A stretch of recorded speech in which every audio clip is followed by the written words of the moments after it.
ஐயப்பா அக்கா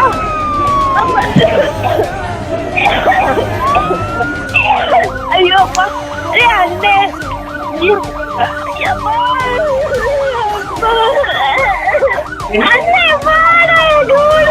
பெண்கள் விடுதியில தீ விபத்துல சிக்கி சிகிச்சை எடுத்துட்டு வர மாணவி தன்னுடைய அண்ணன் கிட்ட அழுதுகிட்டே பேசக்கூடிய ஆடியோ ஒண்ணு வெளியாகி பதபதைப்பை ஏற்படுத்தியிருக்கு.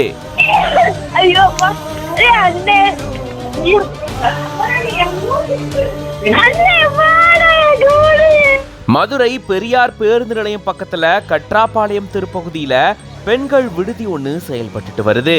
இந்த விடுதியில சுத்து வட்டார ஊர்கள்ல இருந்து நிறைய பெண்கள் தங்கி வேலைக்கு போயிட்டு வராங்க. இந்த சூழல தான் அதிகாலை 4 மணி இருக்கக்கூடிய நிலையில இந்த விடுதியிலிருந்து கரும்புகை கிளம்பி தீப்பிடிச்சு எரிய ஆரம்பிச்சிருக்கு.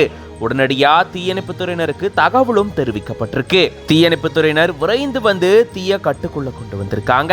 இன்னொரு பக்கம் இங்க இருக்கக்கூடிய ஃப்ரிட்ஜ் வெடிச்சதுல சிலிண்டர் மூலமா நச்சு புகை வெளியேறி 5க்கும் மேற்பட்டோர் மயங்கி விழுந்திருந்திருக்காங்க. இந்த நிலையில தான் பரிமளா அப்படின்ற ஆசிரியையும் சரண்யா அப்படின்ற பெண்ணும் உயிரிழந்ததா கூறப்படுது. விடுதி வார்டன் புஷ்பா, செவிலியர், கல்லூரி மாணவி ஜனனி, சமையலர் கனி உட்பட இவங்க 3 பேரும் காயமடைஞ்சு சிகிச்சைக்காக தனியார் மருத்துவமனையில சேர்க்கப்பட்ட அவங்களுக்கு சிகிச்சை அளிக்கப்பட்டு வருது. இந்த நிலையில தான் பாதிக்கப்பட்ட மாணவி ஜனனி தன்னுடைய அண்ணனுக்கு போன் பண்ணி தான் இங்க கஷ்டப்பட்டுட்டு வரத விவரிக்கக்கூடிய பதபதைக்கு வைக்கக்கூடிய ஆடியோ வெளியாகி இருக்கு.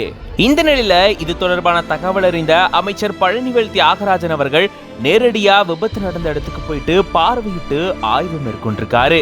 அதை தொடர்ந்து பாதிக்கப்பட்டவர்களுக்கும் ஆறுதலும் சொல்லியிருந்திருக்காரு.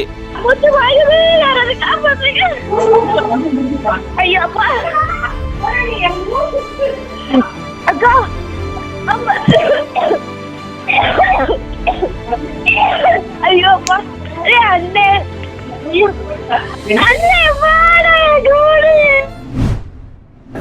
ஆக்சிடென்ட் ஆயிருக்கு பேசிட்டு இருக்கிற சூழ்நிலை இது என்ன பேசிட்டு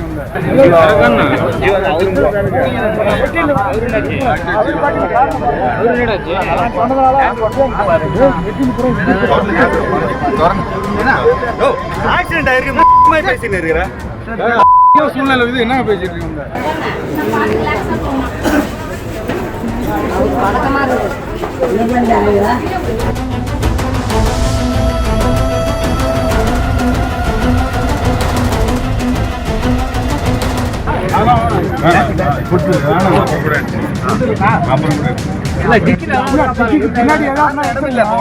இது வந்து